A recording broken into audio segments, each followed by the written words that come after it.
Ola Alassi is a correspondent joining us from Gaza City. We also have Muti Abu Musaba, who's a Palestinian political activist, also joining us from Gaza City. Let me start with you, if I may, Ola Alassi, and get the latest on what has occurred there and how the Palestinians in the Gaza Strip are reacting to this.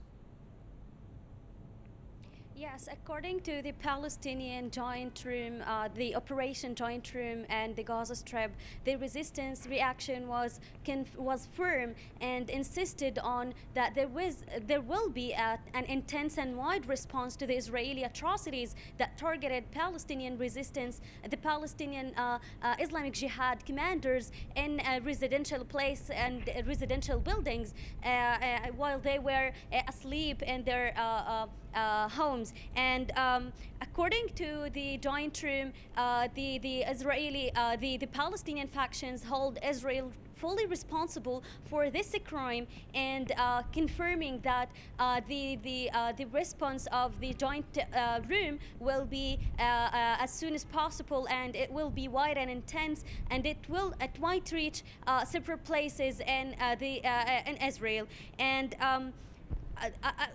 as reported was Israeli reports and the news seem that the Israeli authorities have warned the settlers in the settlements adjacent to the Gaza Strip that there will be they have to seek shelters. So in preparing for the resistance response to these atrocities in the early morning.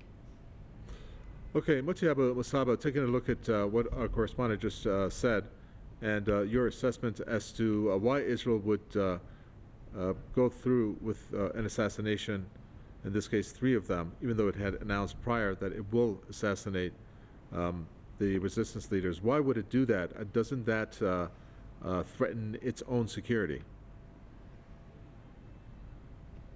First of all, thanks for having me.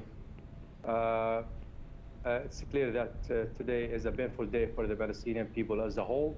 As you know, that the Palestinian people woke up on morning today on this massacre, heinous massacre committed by the Israeli occupation forces when the Israeli warplanes actually targeted several residential areas and populated areas inside Gaza Strip when the people were asleep inside.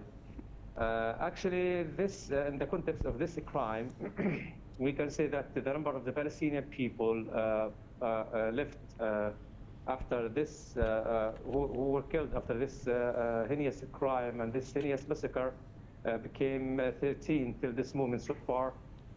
10 of them were from the children and women. We have 6 women and 4 children, so 10 out of 13 were from civilians, women and children. This number and this crime actually took the number of the Palestinian people who have been killed since the beginning of this year, 2023, into 123 Palestinian, which comes in the context of the continuous Israeli crimes. In the context of this crime and this massacre, I think there are many issues and many topics we need to shed more light on. First of all, this crime was totally and completely and unanimously approved and appraised by the Israeli government, the Israeli hardline government, which presents another clue and evidence that this government is a brutal government, a racist government that tends to shed more and more Palestinian blood. This crime comes as a continuation and days after the Israeli occupation, as a continuation of the Israeli continuous crimes. And it was committed days after the Israeli actually committed crimes before, which is the killing of the Khadr Adnan inside the Israeli jails and the assassination of the Palestinian freedom fighters in Nablus. So we are talking about general and thorough Israeli terrorism, a new wave of the Israeli terrorism and aggression deliberately waged against the Palestinian people, covering all Palestinian territories. Actually, this crime presents another clue that we are in front of an open confrontation with the Israeli occupation forces that leaves no stone and without committing more and more crimes against the Palestinian people. This actually unmasks the reality of the Israeli occupation forces and the reality of this abhorrent Israeli government that races counter the clock to shed more and more Palestinian blood.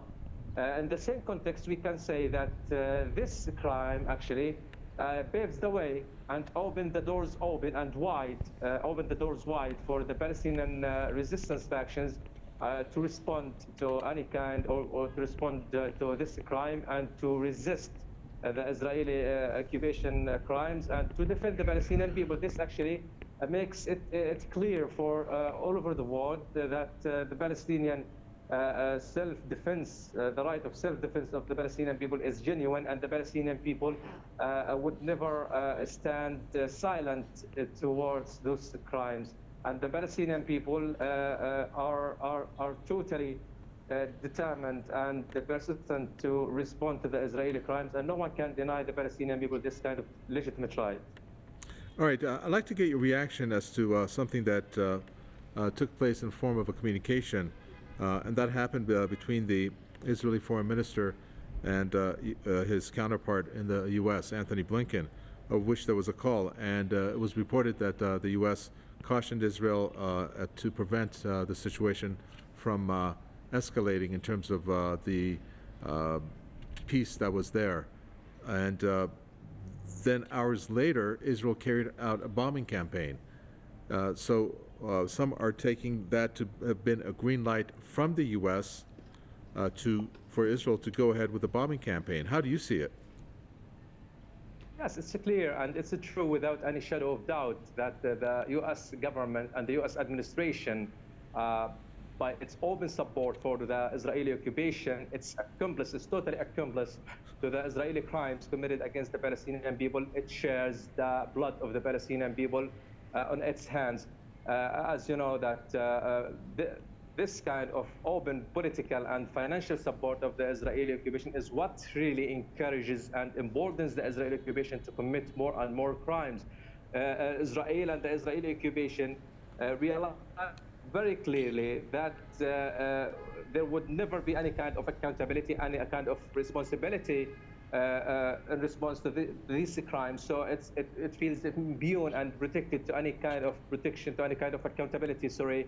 So this actually what really encourages the Israeli occupation. Yes, it's true that without this kind of open support of the U.S. administration and this kind of assistance, left, right, center, shown by the U.S. administration in favor of the Israeli occupation, Israel would never dare to commit such a heinous crime.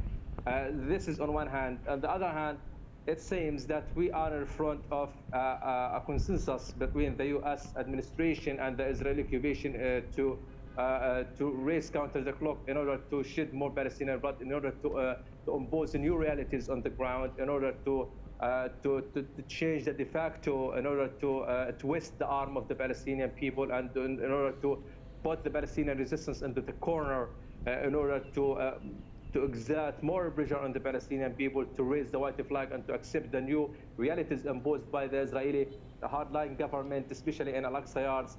Today, it has become a matter of fact for everyone that Gaza today plays a major role regarding the general situation.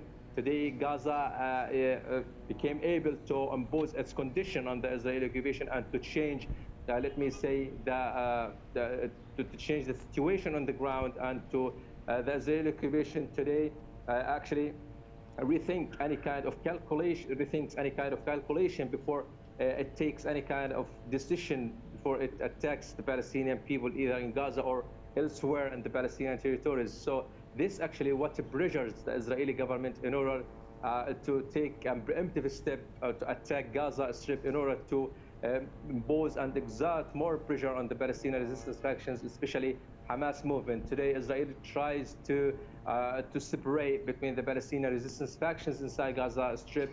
It appears that Israel follows its abhorrent strategy by divide and rule between the resistance factions, but we can assure that this would never succeed. The Israeli occupation would never succeed to separate between the Palestinian resistance factions. in front of this heinous crime and this flagrant massacre committed against the Palestinian civilians, this crime actually would unite the Palestinian people and would make the Palestinian people more united in front of the Israeli occupation. Right. We're looking at live images that are coming through from Gaza, so I want you to stay with me. At this point, obviously, people there in Gaza, as a matter of fact, it's been called a national day of mourning in the Gaza Strip, where we're seeing now people praying, and prior to that, we saw some images coming through live from Gaza. At this point, we're looking at it where the funeral procession I believe, is about to take place. And it goes back to the point that you made there, where Mote Abu Musab, Palestinians unite, and they even come back stronger when you have these types of atrocities that are committed against them. So my question here then to you, as we're taking a look at these images, is you talk about how Israel wants to target Palestinian factions in order to create fissures or to create a separation between them. But when they commit these types of violations on Palestinians, in this case the assassination of 3 leaders of an Islamic Jihad movement in this case, it doesn't achieve the purpose that they're after, does it? Yes, today those prominent leaders of the Islamic Jihad movement were not the only leaders the Israeli occupation forces assassinate over the history of the Palestinian resistance factions. So it's another crime added to the ongoing and the long history of the Israeli crimes committed against the Palestinian prominent leaders. The Israeli occupation forces mistakenly think that by assassinating and killing and liquidating those leaders, the Palestinian resistance factions become unable to respond, or it could restrict the ability of those resistance factions to respond or to improve their military abilities in order to resist the Israeli occupation. But actually, our history and our experience with the Israeli occupation actually proves that the Palestinian people, even when there is any kind of assassination or liquidation for the Palestinian prominent leaders, the Palestinian resistance factions became more eager to and more persistent to resist the Israeli occupation, and they strive more and more to respond to the Israeli ongoing crimes. And if this kind of strategy and policy of assassination of the Palestinian leaders would stop the Palestinian resistance, was supposed to be stopped or end decades ago. But today we can say that the Palestinian resistance factions as a whole are improving and are developing in order to face the Israeli occupation. Sure. Hold on to your thoughts, because it's unfortunate. We're looking at these scenes where the bodies are now being carried through the streets there live from Gaza. And obviously the leaders of the Islamic Jihad, their bodies is amongst the ones that they brought out. But I noticed one of the stretchers to have the body of what appeared to be a child. So I'm assuming at this point that belonged to is one of the children of the Islamic Jihad. I'm assuming that, leaders. I'm not too sure, but it's really sad to see what has happened. I mean, these are people that are looked up to, obviously, given the fact that their position is a leader of resistance groups, which overall is their shield against the Zionist regime or the Israeli regime forces. And again, these images speak volumes. We're looking at the funeral procession that's taking place for the overall 13 people that have been killed by the Israeli regime. And of course, amongst them, most likely are the Islamic Jihad leaders, and possibly their children or even their wives, if that is part of the bodies that are being carried in this procession. So the point that that should be made here is there also seems to be a more hardline stance that's taken by this current cabinet, if that can even be said. We know that Israel has always played a very tough stance against Palestinians through their violations and through their deaths. Why do you think that Israel feels like it should even act harsher when it comes to Palestinians? You're looking at the incident that happened here. Hadr Adnan happened last week, and then there's a case that is not really covered as much, and that was about these two Palestinians that were killed by the Israeli regime forces that happened, which they called it an extrajudicial execution. It happened in Tulkarm. You may have heard about it, where there were two Palestinians killed, and Israeli soldiers actually let these youths that were injured and they were still breathing, they killed them while they were alive in order to make sure that they were dead. Why do you think that Israel is taking such a harsher stance given this new Israeli cabinet? Not so new at this point. Yes, as I've mentioned repeatedly earlier, that these crimes, which have been intensified by the coming of this racist hardline Israeli government since the beginning of this year, this kind of crimes comes as a practical translation of the racist mentality that this Israeli government holds against the Palestinian people. This is the normal result of having such a racist, prominent Israeli and Israeli figures in their positions as ministers in this government. So this is a normal result. We should never expect any kind of outcomes or any kind of results by having this kind of those criminals, those racist and brutal criminals who are today occupying their positions inside this government. So this is the normal result. This is the normal consequence of this situation. This is on one hand. On the other hand, let's be agreed, and that any kind of attacking the Palestinian people comes in the context of the general policy of the Israeli occupation to export and to try to evade its internal situation, internal political deadlocks and crisis, and trying to find out a new solution for this crisis on the back of the Palestinian people. They are trying to solve this crisis at the expense of the Palestinian people. So Israel used for decades just to try to export its crisis for the Palestinian people. Whenever there is any kind of political deadlock, any kind of political crisis inside the Israeli state, Israel tries and attempts to run and to rush to wage a new aggression on the Palestinian people in order to evade the internal situation or to duck its internal responsibility inside the Israeli street. So it's a matter of the Israeli general policy to avoid any kind of tries to avoid any kind of internal issues, internal political situation at the expense of the Palestinian people.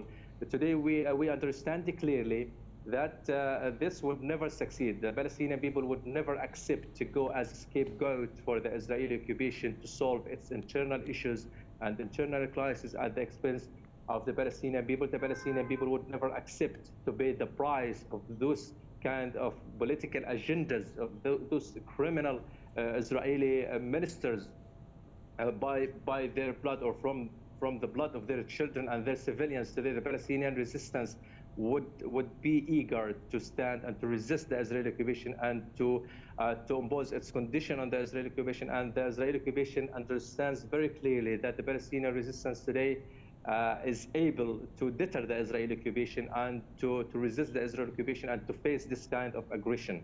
Okay. Ola Alassi, we're looking at the live images on this funeral procession that's taken place. If you have my voice, can you please give us some information on, I don't know where you're at, and if you have a vantage point at this, I'm assuming you don't, but what are we looking at in terms of this funeral procession and the bodies that we're seeing that are carried through here? If you can elaborate a little bit more for us on that. Yes, after the Israeli assassination of the leaders and commanders of the Islamic Jihad this morning, and the death toll rises to 13 Palestinians, including 4 children and women, and it's probably the children of the leaders and commanders of the Islamic Jihad, along with them in the assassination crime. Before afternoon, the families bid farewell to the martyrs who were killed this morning, and after the prayers, they were taken into their last procession, and the funerals started and took place in several places along the Gaza Strip, and mostly the commanders are along with the other 13 Palestinian civilians who were murdered this morning in the Israeli airstrikes. When you have this procession take place the way that it is, what usually comes after that? I mean, we're looking at the procession that's taking place now. Are we looking at maybe the Islamic Jihad making statements, or do you have any information as to whether any of the groups there are going to make a statement? And also, if you have any information Yes. as to what kind of reaction we may see, I think you do have some information on that. Yes, several Palestinian resistance factions have mourned the Palestinian civilians and the three commanders of the Islamic Jihad, along with their families, wives, and children, who were killed in the assassination operation that was launched by the Israeli military and warplanes. In a statement released earlier, the joint operation room of the Palestinian resistance factions have released a statement in which it mourned the Palestinians who were killed, their families, and called for a long and let's say called for the Palestinian people to stay patient until the Palestinian resistance responds to this aggression, the Israeli aggression, I mean, and the factions have confirmed and asserted that the response of the Palestinian resistance factions will be wide and intense, and only the Palestinian resistance faction can determine the scope of the Palestinian resistance response and rockets that will be fired in retaliatory for in response for the Israeli crime of assassination and the killing of the Palestinian civilians, including women and children. Yeah, and another piece of information I think that's left out here, maybe you talked about it, Ola Alassi, or covered it, but given the fact that the homes of these leaders were targeted and they were assassinated there, what information do you have about their either their wives or their children, if they were part of if they were killed as a result of the Israeli air raids? Do you have information on that? Yes, so far there is no information about how many wives have been killed along with the commanders, and how many the names, and if there are boys or girls, and we don't have any information from the resistance factions on this matter.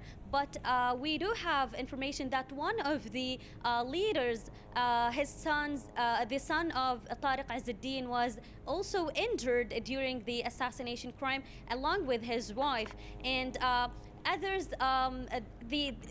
The recent news didn't confirm, and the Ministry of Health didn't confirm the information about their names and ages, and whether they are their wives or their relatives. And we assume that they are their wife and children because of the factions' statement that have mourned the commanders along with their families, as they have mentioned in the statement.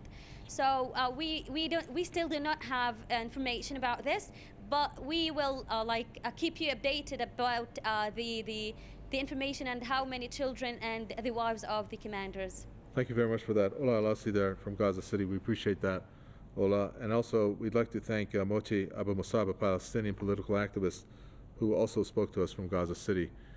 With that, we come to an end.